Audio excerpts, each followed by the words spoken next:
Hello, എല്ലാവർക്കും എൻ്റെ ഈ ചാനലിലെ പുതിയൊരു വീഡിയോയിലോട്ട് സ്വാഗതം. അപ്പം ഞാൻ ഇന്നിവിടെ ചെയ്ത് കാണിക്കാൻ പോകുന്നത് ഒരു വറുത്തരച്ച മീൻ കറിയാണ്. അപ്പോൾ വീഡിയോയിലോട്ട് പോകുന്നതിന് മുന്നേ എൻ്റെ ഈ ചാനൽ സബ്സ്ക്രൈബ് ചെയ്യാതെ ആരെങ്കിലും കാണുന്നുണ്ടെങ്കിൽ ദയവായി സബ്സ്ക്രൈബ് ചെയ്യുക.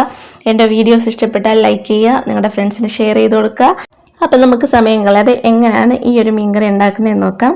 അതിനായിട്ട് ഞാനൊരു ചട്ടി അടുപ്പത്ത് വെച്ച് ചൂടാക്കിയ ശേഷം അതിലോട്ട് ഏകദേശം 1 കപ്പ് ചിരകിയ തേങ്ങ ഇട്ട് കൊടുക്കുന്നുണ്ട്.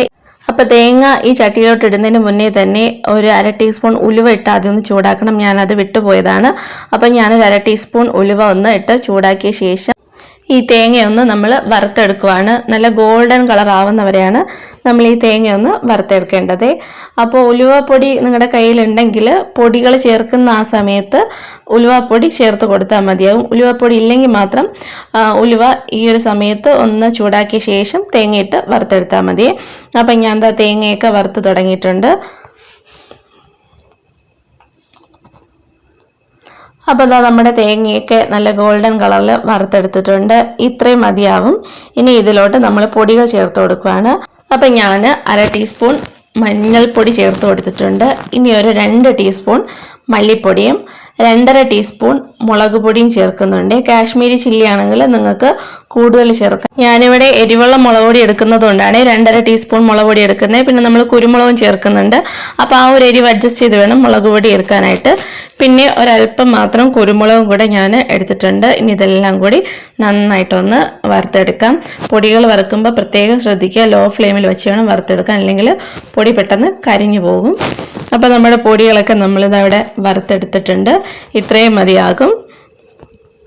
ഇനി നമുക്കിതൊരു മിക്സിയുടെ ജാറിലിട്ട് അരച്ചെടുക്കാം. അതിനായിട്ട് നമ്മൾ ഈ വറുത്ത് വെച്ച തേങ്ങാക്കൂട്ട് ഞാൻ മിക്സിയുടെ ജാറിലോട്ട് ചേർത്ത് കൊടുക്കുന്നുണ്ട്. പിന്നെ കുറച്ച് ചെറിയ ഉള്ളി ഇട്ട് കൊടുക്കുന്നുണ്ട്. പിന്നെ 2 ഉണ്ടൻ പച്ചമുളകും 1 തണ്ട് കറിവേപ്പിലയും കൂടെ ഞാൻ ഇട്ട് കൊടുക്കുന്നുണ്ട്. അപ്പോൾ ഇത് ആദ്യം ജസ്റ്റ് ഒന്ന് അരച്ചിട്ട് ശേഷം ഞാൻ തണുത്ത വെള്ളം ഒഴിച്ചിട്ടാണ്, കാരണം ചൂടുണ്ടല്ലോ നമ്മുടെ തേങ്ങയ്ക്ക്, അപ്പോൾ തണുത്ത വെള്ളം ഒഴിച്ചാണ് ഞാൻ അരച്ചെടുത്തത്. ഇനി നമ്മൾ ഇവിടെ എടുത്തേക്കുന്നത് കൊഴിയാളയാണ്, ചെറിയ സൈസ് കൊഴിയാളാണ് ഞാൻ കറി വയ്ക്കാൻ എടുത്തേക്കുന്നത്. അപ്പോൾ അതിനായിട്ട് നമ്മൾ ആദ്യം ചട്ടി ചൂടാക്കിയിട്ട് അതിൽ അല്പം വെളിച്ചെണ്ണ ഒഴിച്ച് കൊടുത്ത ശേഷം ഇഞ്ചി വെളുത്തുള്ളി ചതച്ചത് ഒന്ന് വഴറ്റിയെടുക്കുകയാണെങ്കിൽ മൂപ്പിച്ചെടുക്കുകയൊന്നും വേണ്ട, ജസ്റ്റ് ഒന്ന് വഴറ്റിയെടുത്താൽ മതി. അതിലോട്ട് നമ്മൾ നേരത്തെ അരച്ച് വെച്ചിരുന്ന തേങ്ങാക്കൂട്ട് ഞാനൊന്ന് ചേർത്ത് കൊടുക്കുകയാണ്. ഈ തേങ്ങാക്കൂട്ട് ചേർത്ത ശേഷം നമ്മുടെ ആ മിക്സിയുടെ ജാറിൽ കുറച്ച് വെള്ളം ഒഴിച്ചിട്ട് ആ വെള്ളവും കൂടി ഞാൻ ഇതിലോട്ട് ചേർത്ത് കൊടുക്കുന്നുണ്ട്. ഇതിന് ഈ അരപ്പ് നല്ലപോലെ നമുക്കൊന്ന് മിക്സ് ചെയ്ത് കൊടുക്കാം. മിക്സ് ചെയ്തെടുത്ത ശേഷം നമുക്ക് നേരത്തെ ഞാൻ കുറച്ച് പുളി കുതിരാനിട്ടിട്ടുണ്ടായിരുന്നു. ഒരു നെല്ലിക്ക വലിപ്പത്തിനുള്ള പുളിയാണ്. അത് പിഴിഞ്ഞ് അതിൻ്റെ വെള്ളം കൂടി ഞാനിതിൽ ഒഴിച്ചു കൊടുക്കുന്നുണ്ട്. പുളിവെള്ളം ഒഴിച്ച ശേഷം നിങ്ങൾക്ക് ഈ കറിക്ക് ആവശ്യമുള്ള വെള്ളം ഒഴിച്ചു കൊടുക്കാം. ഗ്രേവി കട്ടിക്ക് വേണമെങ്കിൽ വെള്ളം കുറച്ച് ഒഴിച്ചാൽ മതി. അപ്പോൾ വെള്ളമൊക്കെ ഒഴിച്ചു കൊടുത്ത ശേഷം നല്ലപോലെ മിക്സ് ചെയ്ത് കൊടുത്തിട്ട് 1 തണ്ട് കറിവേപ്പിലയും 2 പച്ചമുളക് കീറിയതും കൂടി ഞാൻ ഇട്ട് കൊടുക്കുന്നുണ്ട്. ഉണ്ടൻ പച്ചമുളകാണ് ഞാൻ എടുത്തേക്കുന്നത്. ഇപ്പം നമ്മുടെ കറിയൊക്കെ തിളച്ച് വന്ന ശേഷം ഞാൻ 1 മുരിങ്ങയ്ക്ക നീളത്തിന് കട്ട് ചെയ്തോടെ ഇട്ടെടുത്തിട്ട് നമ്മുടെ മീൻ കഷ്ണങ്ങളെല്ലാം ഈ കറിയിലോട്ട് ഇട്ട് കൊടുക്കുന്നുണ്ട്. മീൻ കഷ്ണമെല്ലാം ഇട്ട് കൊടുത്ത ശേഷം നമ്മുടെ കറിക്ക് ആവശ്യമുള്ള ഉപ്പും കൂടെ ചേർത്തിട്ട്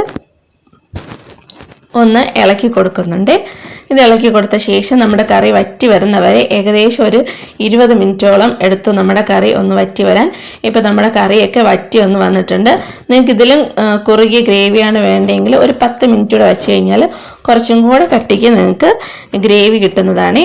ഇനി നിങ്ങൾക്ക് ആവശ്യമാണെങ്കിൽ മാത്രം ഇത് ഫ്ലെയിം ഓഫ് ചെയ്ത ശേഷം ഒരു 1/2 ടേബിൾ സ്പൂൺ പച്ച വെളിച്ചെണ്ണ ഇതിൻ്റെ മേലെ ഒഴിച്ചു കൊടുക്കാം.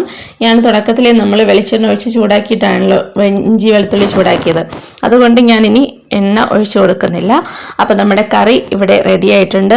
നല്ല അടിപൊളി കറിയാണ് കേട്ടോ. കപ്പയുടെ കൂടെയും ചോറിൻ്റെ കൂടെയൊക്കെ കഴിക്കാൻ നല്ല ടേസ്റ്റാണ് ഈ ഒരു കറി. അപ്പോൾ എല്ലാവരും ഈ റെസിപ്പി ഒന്ന് ട്രൈ ചെയ്ത് നോക്കുക. ട്രൈ ചെയ്ത് നോക്കിയ ശേഷം നിങ്ങളുടെ ഫീഡ്ബാക്ക് നമ്മുടെ ഈ ചാനലിലെ കമൻറ്റ് ബോക്സിൽ രേഖപ്പെടുത്താൻ മറക്കരുതേ.